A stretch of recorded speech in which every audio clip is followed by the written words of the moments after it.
Welcome to my YouTube channel. Rohini కార్తె వచ్చింది కాబట్టి మనం ఈ ఎండాకాలంలో కొన్ని ముఖ్యమైన సూచనలు, జాగ్రత్తలు తీసుకోవాల్సిన అవసరం ఉంది. వాటిని ఈ వీడియో ద్వారా తెలుసుకుందాం. వేసవిలో ఎండల తీవ్రత దృష్ట్యా వడదెబ్బ, హీట్ స్ట్రోక్ తగలకుండా ఉండటానికి ఈ క్రింది జాగ్రత్తలు తీసుకోవడం చాలా ముఖ్యం. 1. డీహైడ్రేషన్ కాకుండా చూసుకోవాలి. నీరు ఎక్కువగా తాగాలి. దాహం వేయకపోయినా సరే, గంటకోసారి మంచినీళ్లు తాగుతూ ఉండాలి.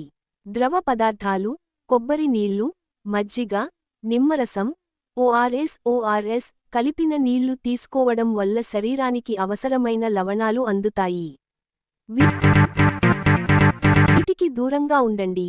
కాఫీ, టీలు మరియు శీతల పానీయాలు, కూల్ డ్రింక్స్ తక్కువగా తీసుకోవాలి, ఎందుకంటే ఇవి శరీరాన్ని త్వరగా డీహైడ్రేట్ చేస్తాయి. 2. ఆహారపు అలవాట్లు. తేలికపాటి ఆహారం, నూనెలో వేయించినవి, మసాలా దట్టించిన ఆహారానికి దూరంగా ఉండాలి.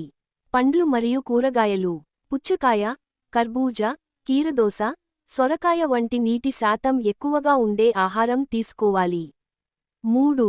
బయటకు వెళ్లేటప్పుడు తీసుకోవాల్సిన జాగ్రత్తలు. సమయం: ఉదయం 11 గంటల నుండి సాయంత్రం 4 గంటల వరకు ఎండ తీవ్రత ఎక్కువగా ఉంటుంది.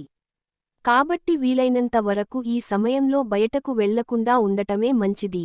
రక్షణ: తప్పనిసరిగా బయటకు వెళ్లాల్సి వస్తే గొడుగు వాడటం, సన్ గ్లాసెస్ ధరించడం లేదా తలకి టోపీ, రుమాలు కట్టుకోవడం చేయాలి. దుస్తులు: లేత రంగులో ఉండే మెత్తని పత్తి, కాటన్ దుస్తులు ధరించాలి. ఇవి గాలి ఆడేలా ఉండి చెమటను పీల్చుకుంటాయి. ముఖ్యమైన సూచనలు: ఖాళీ కడుపుతో ఎండలోకి వెళ్లకూడదు. ఎండ నుంచి రాగానే వెంటనే చల్లటి నీళ్లతో స్నానం చేయకూడదు.